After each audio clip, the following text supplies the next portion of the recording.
Je vous remercie, Catherine Zitoun, de m'avoir invité à votre séminaire. Et je vous remercie de votre venue ce soir.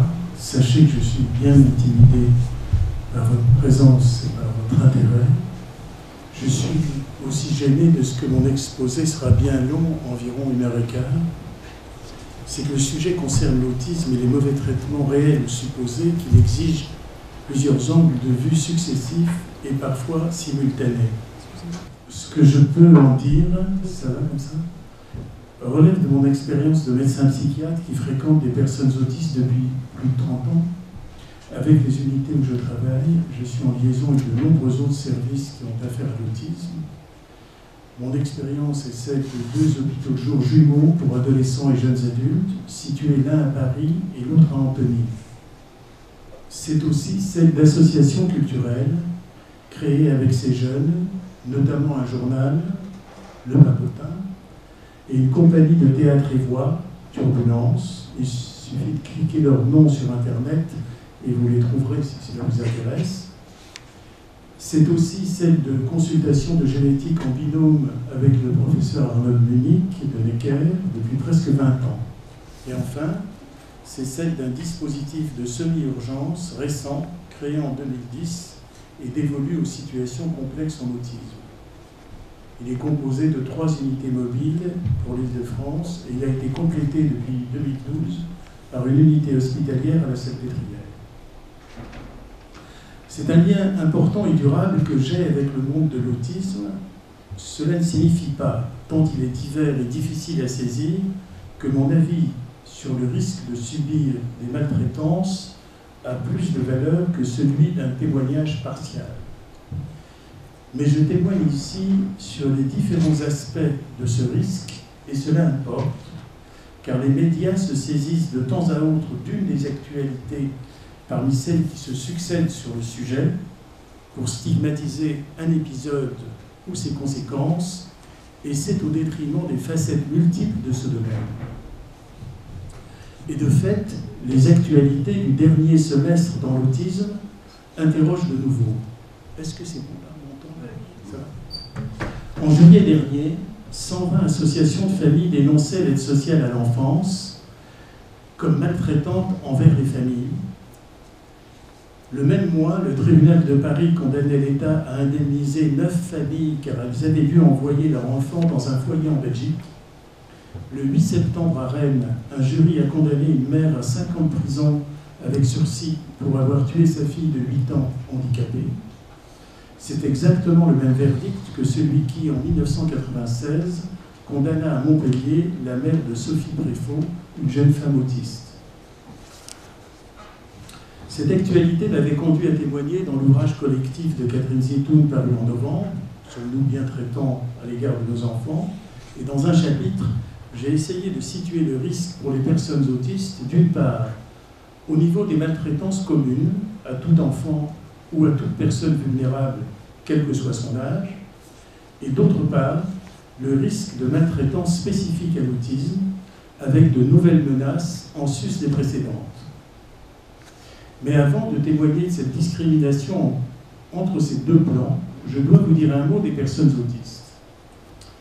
Je tiens beaucoup à ce que nous les voyions comme des personnes appartenant à l'humanité commune, et non pas seulement, comme on est amené à le dire souvent, parce que la composante ordinaire et la composante autiste se côtoient en eux. Cette dernière formule, je l'emploie moi-même souvent lors de discussions cliniques, car c'est la manière la plus simple de rappeler que tout autiste soit-il, ce sont aussi des enfants, des personnes avec des personnalités singulières comme tout un chacun. Mais cette formule est encore insuffisante, à mon avis. La vulnérabilité autistique elle-même est empreinte d'humanité ordinaire. C'est ce que je voudrais vous dire en introduction par le biais d'une critique de ce qu'on appelle le sameness, traduit souvent par l'immutabilité dans l'autisme. J'ai invoqué pour cela mon ami Howard Buten, psychologue américain, qui fut le directeur clinique de l'IME Adam Shelton de Saint-Denis jusqu'en 2013. C'est aussi un écrivain, tout le monde connaît le livre « Quand j'avais 5 ans, je m'ai tué », traduit il y a 35 ans par Jean-Pierre Carasso, un grand traducteur qui est décédé la semaine dernière et à qui je rends hommage ici. Howard est aussi un artiste de music hall. Il est le clown Buffo que certains parmi vous ont pu voir sur scène. Ce psychologue artiste a son style pour répondre aux questions que tout le monde se pose et il a écrit à propos des personnes autistes le livre « Il y a quelqu'un là-dedans » et aussi, à l'usage des petits, ces enfants qui ne viennent pas d'une autre planète.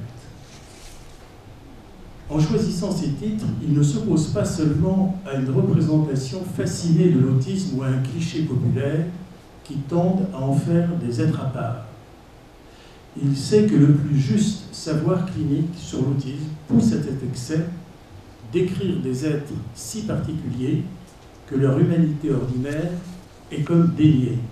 Car en fait, insister sur l'inaptitude au changement chez l'autiste n'est-il pas dénier son humanité commune? Car chez toute personne existe un mouvement oscillant qui l'attache à ses racines, mais aussi le pousse à la recherche de l'ailleurs et à la découverte de l'autre. C'est un va-et-vient caractéristique de l'être humain qui est géographique, mental, affectif. Dira-t-on que l'anthropologie le suggère, en parcourant depuis l'est de l'Afrique 100 km par génération jusqu'à peupler la planète, les premiers hommes semblaient mus par cette contrainte dialectique. On la voit chez un bébé posé sur un tapis près de sa mère. Il se contorsionne comme il peut pour s'en éloigner, mais il revient se réfugier près de son giron, puis ses écarts deviennent plus grands et ses allers-retours plus variés.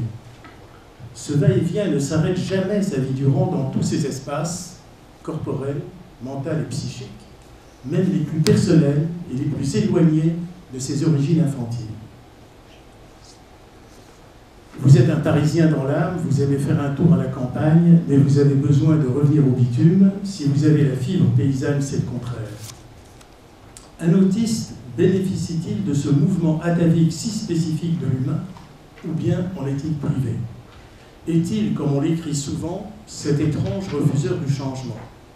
Est-il prisonnier de ses propres routines, de la reproduction du même, d'un besoin inné d'immobilisme? Malgré le fameux sameness exposé par Léo Kanner en 1943, un autiste est à mon avis désireux et apte au changement comme tous ses frères humains. Mais, là où un normotypique peut sans coup férir opérer un écart efficace par rapport au même, un premier mètre sur un tapis de bébé par exemple, pour reprendre mon exemple de tout à l'heure, ce mètre étalon sera pour lui trop grand, soit seulement un peu trop, soit beaucoup trop, c'est selon. Il peut s'écarter du même comme chacun de nous, mais moins. Et quand il est sollicité au-delà de cette capacité réduite, il perd pied, il panique dans son corps, dans son cœur et dans sa pensée.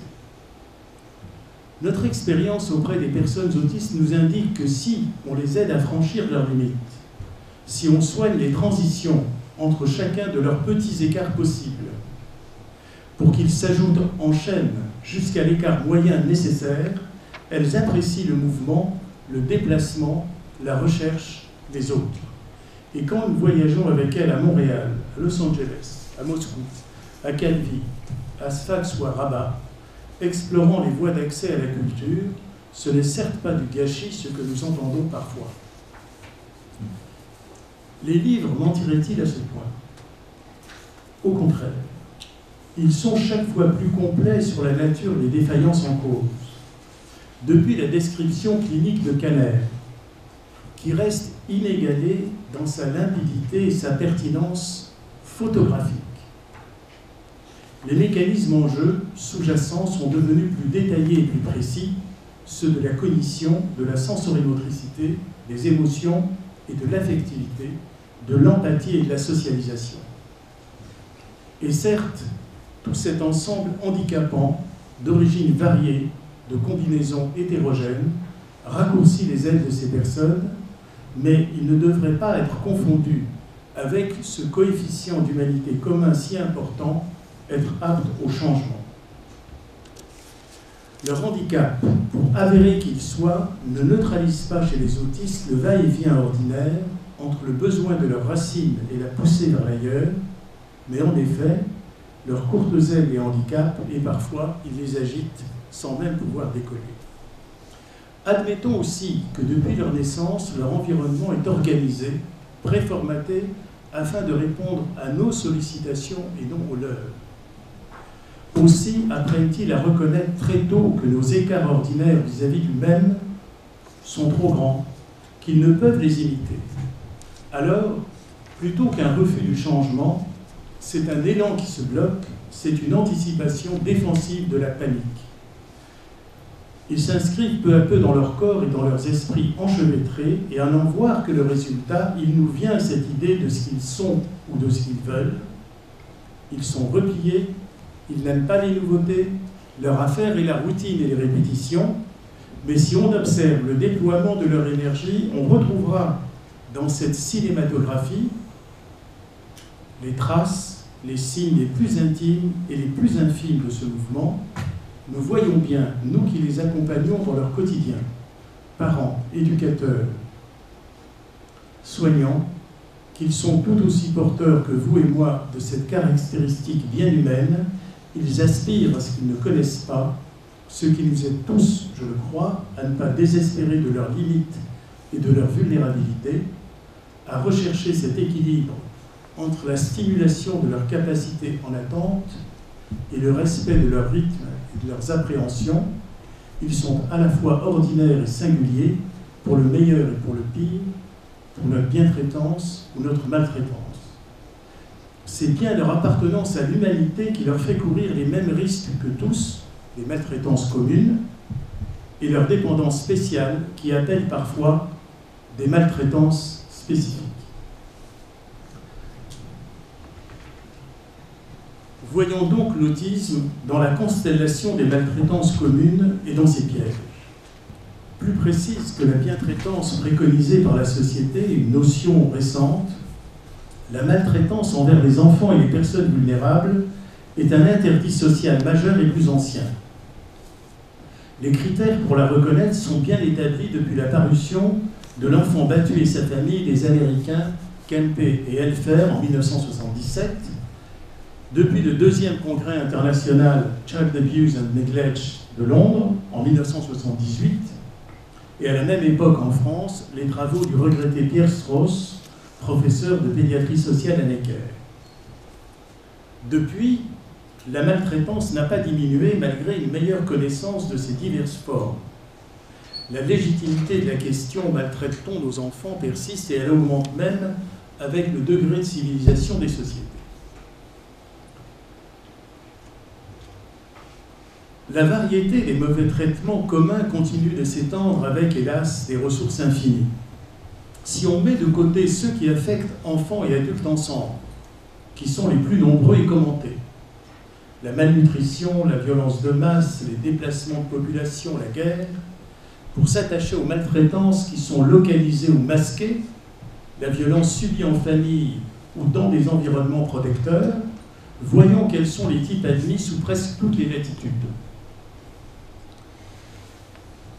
La négligence de l'alimentation et des soins forme avec l'abandon un premier groupe. Signalons que, avec la reconnaissance de ce type de maltraitance individuelle, vint dès les années 80 la mise en cause de violences institutionnelles possibles dans les services, avec notamment le travail de Stanislas Tomkiewicz et de ses élèves. Les violences physiques actives et répétées des adultes forment un autre groupe. Elles ne relèvent pas toutes des mêmes sanctions, de la même prévention ou des mêmes solutions sociales ou thérapeutiques.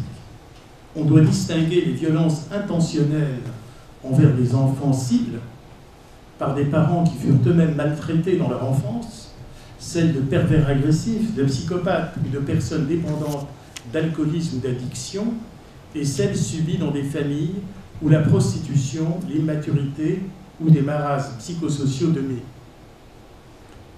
Un autre groupe est encore celui des violences psychologiques et émotionnelles auxquelles les anglo-saxons accordent une particulière importance. Leurs auteurs sont aussi bien des parents que des institutions.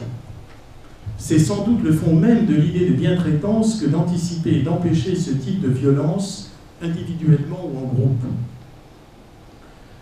Les abus sexuels forment ensuite un autre ensemble. Il est aussi hétérogène, car la psychopathologie des adultes agresseurs n'est pas la même quand ce sont les tout-petits, les enfants ou les adolescents qui sont concernés. Considérons maintenant les milieux de la maltraitance. Tous ceux qui sont voués à la protection des enfants peuvent devenir des espaces de danger. Famille, institutions pour enfants ordinaires, écoles, internats, orphelinats, institutions pour enfants handicapés. On peut trouver des agresseurs dans toutes les catégories d'adultes censés veiller sur les enfants, qu'ils soient des protecteurs naturels par la filiation, parents ou proches, ou par leur fonction sociale, professeurs, éducateurs, soignants, ou par éthique, prêtres de toutes les religions. Dans cette constellation, des allégations fausses faites par des victimes potentielles, enfants, personnes handicapées, ou par leurs parents et par d'autres protecteurs, psychologues par exemple, ou psychiatres, ne sont pas moins importants à repérer, car elles sont aussi douloureusement destructrices pour les accusés que pour les fausses victimes. Là aussi, la variété des causes en est grande. Fantasmes, souvenirs écrans, collage psychopathologique du vrai et du faux, du réel et du rêvé, construction intéressée et manipulation des signes et des récits par les adultes, hystérie individuelle ou collective.